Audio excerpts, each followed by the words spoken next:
Some steps I would take to have very good mental health would be to definitely talk about it with my superiors. At the long-term care facility that I work at is a Catholic facility, and they have pastoral care, which I think would probably be open to listening to me talk. But I would want to be self-aware and know what I could be diagnosed with. I would definitely go to my doctor or seek out some sort of counseling to better understand myself. And if I can understand myself, then I can move on with my workplace. Because it's not just your workplace when it comes to mental health, it's your family life, it's everything. So definitely seek out counseling. Kind of the things that you need to do when you're at work. I think at the end of the day, for me anyway, I have to remember that I still have to be there for like 60 people, and so I can't really afford to let something bubble up so much in me that I can't handle it at work.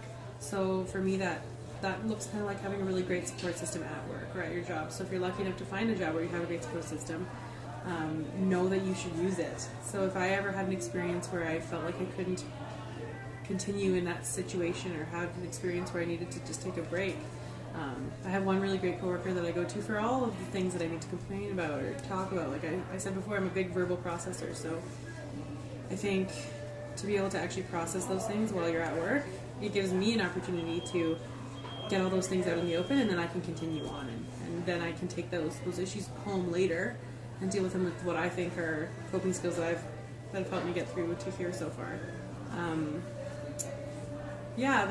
There's lots of like work resources. There's great work resources, and working in long-term care, you have a lot of them. But I think it's just kind of recognizing before something becomes such a serious problem that you need to take steps to stop it from happening. And for me, that means when I feel those emotions building up or bubbling up, that I go and talk to that really great work colleague, or I go and I talk to a manager, or I go and talk to somebody so that I don't feel like I have to handle it alone. I think that's kind of the biggest component, is that like you don't need to shoulder those emotions by yourself.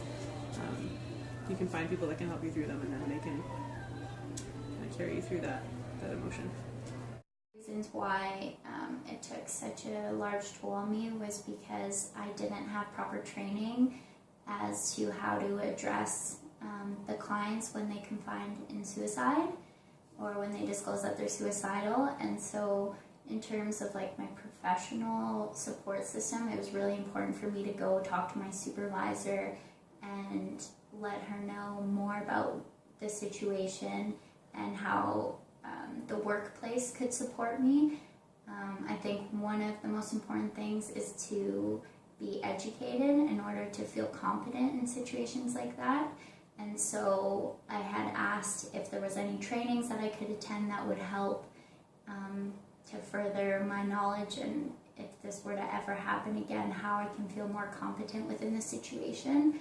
So when I had approached the supervisor, she was actually very understanding of that, and she provided not only external resources that I could access, but also ones internal. So she said that it was really good that I went home and debriefed with my family, even though I didn't give specifics about the situation. But she said that we have people that work within the facility for that purpose, that can work with you and help and debrief with you. And provide you those internal resources as well within the agency. So I think that was really helpful. And I think for future considerations, that's something that you should just try to figure out before working with clients or elders or anyone in general. It's important to know like your agency's policies, procedures, and what type of protocols you can take, and also what supports are available for you inside the agency, but also ones that are recommended to support you. So like research conferences that you can attend or other trainings that you can attend that would support you in your work.